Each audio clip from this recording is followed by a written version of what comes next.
एक समय ऐसा था जब मुख्यमंत्री अशोक गहलोत को कांग्रेस आलाकमान का सबसे विश्वस्त नेता माना जाता था और यही कारण था कि 25 सितंबर से पहले लगभग ये तय था कि राजस्थान के मुख्यमंत्री अशोक गहलोत ही कांग्रेस पार्टी के राष्ट्रीय अध्यक्ष बनेंगे। लेकिन जिस तरीके से 25 सितंबर को विधायक दल के बैठक के समानांतर बैठक हुई और गहलोत कैंप के विधायकों ने अपने इस्तीफे तक सौंप दिए, उसके बाद एआईसीसी और मुख्यमंत्री अशोक गहलोत के बीच दूरियां बढ़ गई थी। लेकिन अब एक के बाद एक जिस तरीके से मुख्यमंत्री अशोक गहलोत निर्णय ले रहे हैं और उन निर्णयों के साथ एआईसीसी खड़ा है, खुद राहुल गांधी उन निर्णयों की तारीफ कर रहे हैं, उससे लगता है कि गहलोत और एआईसीसी के बीच जो दूरियां हुई थी वो दूरियां काफ़ी हद तक कम हो चुकी है और मुख्यमंत्री अशोक गहलोत एक बार फिर एआईसीसी में अपनी पुरानी स्थिति में जा चुके हैं।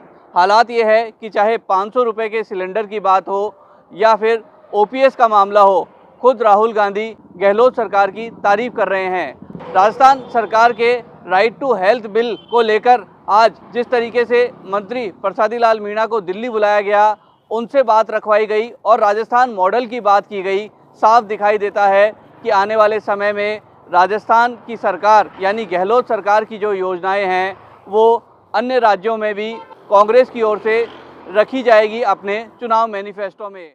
जैसा मैंने विक्रांत जी बताया कि इसको हम नहीं, पूरा विश्व राजस्थान मॉडल बोल रहा है। तो जिसको हम राजस्थान मॉडल बोल रहे हैं, जाहिर सी बात है कि अलग अलग राज्यों में इसकी स्टडी की जा रही है। कुछ ऐसी योजनाएं हैं छत्तीसगढ़ की जो छत्तीसगढ़ को एक मॉडल स्टेट बनाती हैं। वहां की योजनाएं जाहिर है कि राजस्थान भी देख रहा है, हिमाचल भी देख रहा है। तो इस तरह से एक दूसरे की जो अच्छी योजनाएं होती हैं उसको हम बिल्कुल ग्रहण करेंगे और अपने बाकी राज्यों में भी लागू करने की कोशिश करेंगे।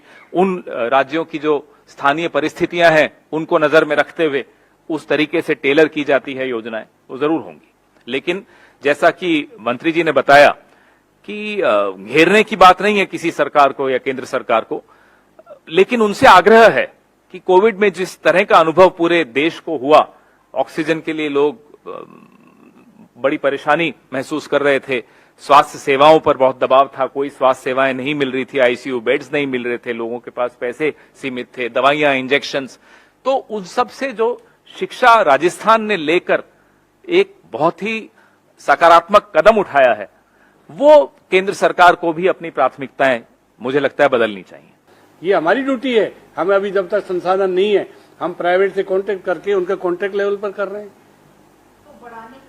बढ़ाने का सब डिस्ट्रिक्ट हॉस्पिटल में बहुत जल्दी CT scan, MRI, sonography, x-ray, digital, ये सारी बहुत जल्दी हम सारे हॉस्पिटल में सीएससी लेवल तक हम इन चीजों का संसाधन बनाएंगे। जब कानून बनाया है तो उसको लागू करने की जिम्मेदारी भी सरकार की होती है। कहीं भी पूरे हमने 15-15 लाख रुपए सबको एडवांस दिए हैं। जो ही आपके पैसे समाप्त हो आप रिएम्बर्स कर ले, पैसे फिर वापस देंगे।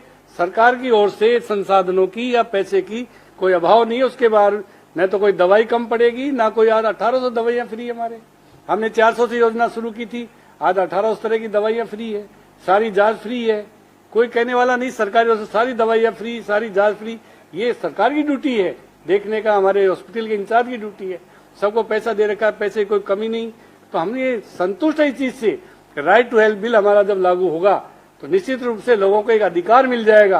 कांग्रेस की सरकार सामूहिक संगठित होकर काम करती है। हमारी सरकार की योजनाएं तो अच्छी है, इसमें तो कोई दोहराई नहीं। और सरकार की योजनाओं का बोलबाला इससे ज़्यादा क्या होगा आप बताओ। राजस्थान में 100 यूनिट बिजली फ्री हम देंगे तो लोगों के पैसे बचेंगे। 500 रुपये में 76 लाख परिवारों को हम सिलेंडर देंगे। तो अच्छी योजना है तो अच्छी कहलाएगी ना। तो योजना का ये कहना कि योजना मुख्यमंत्री के नेतृत्व में एक सरकार काम करती है और योजना की अच्छाई बुराई का असर पूरी सरकार पर आता है। हमारी योजनाएं अच्छी है, हमारी सरकार मजबूत है और योजनाओं की तारीफ हम अकेले नहीं कर रहे, पूरा देश पूरी दुनिया तारीफ कर रही है। चौथी बार गहलोत सरकार के नारे लग रहे हैं सर, आपके मंत्री लगा रहे हैं। नो डाउट, अपनी अपनी जगह सबको अपने नारे लगाने का अधिकार है। जो नारे लगा रहे हैं आप उनसे बात कीजिए। सरकार का काम अच्छा है, सरकार की मजबूती अच्छी है। अब कौन मंत्री कहाँ पे नारे लगा रहा है उसका मेरा ठेका नहीं ले रखा। जिस मंत्री ने लगाया उससे जाके मिल लो। कौन क्या लगा रहा है, कोई नारे लगाने का सबको हक है। नारे तो नो डाउट कोई मुख्यमंत्री के लिए लगा रहा है, कोई प्रधानमंत्री के लिए लगा रहा है। तो अब ये काम मैं कह सकता हूँ कि हमारी सरकार का काम बहुत अच्छा है। मुख्यमंत्री अशोक गहलोत की जो योजनाएं हैं उनसे अब राजस्थान ही नहीं अन्य राज्यों को भी कांग्रेस पार्टी लाभ देना चाहती है और इसलिए आने वाले चाहे कर्नाटक के चुनाव हो या फिर अन्य चुनाव हो उनमें भी अपने मैनिफेस्टो में हिस्सा बनाएगी। और सबसे बड़ी बात यह है कि अब मुख्यमंत्री अशोक गहलोत एआईसीसी की नज़र में, राहुल गांधी की नज़र में, गांधी परिवार की नज़र में फिर से पाक साफ हो चुके हैं। जयपुर से ईटीवी भारत के लिए अजीत शेखावत।